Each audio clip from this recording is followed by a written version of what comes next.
All right, let's make a question thread. We'll click Post a Thread.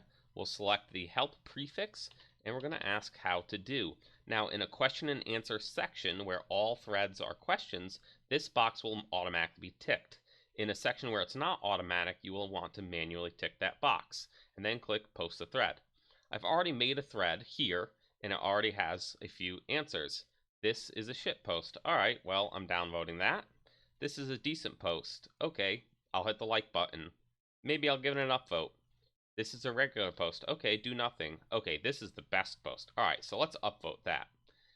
Everyone can use these features. Now, if you are a donator or you are a VIP or you are the question asker, you can select the best answer button right away.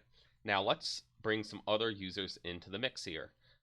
Here I am, another user, and this is a shit post. Okay, I'm downvoting it. This is a decent post. Okay, I'll like it. Now, this is the best post. Okay, I'll upvote that too.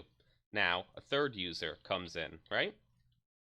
And this is the best post. Okay, so let's upvote it. Well, when it gets 3 upvotes, it gets automatically selected as the best answer. In addition to that, let's see what happens to shit posts. Okay, so here's a shit post. Now it's got 3 downvotes. Let's refresh the page.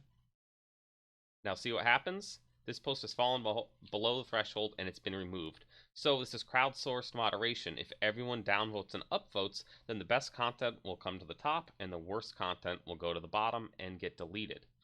Now, if you are doing this, you will see in your post bit, you will see that you have a best answer tag here that will show you how many answers you have.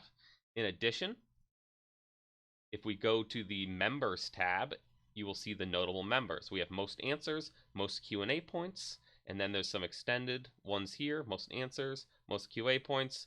And so you can get trophies with this and you can get points and build your reputation. I think it's an important part of the forum and I hope everyone uses it.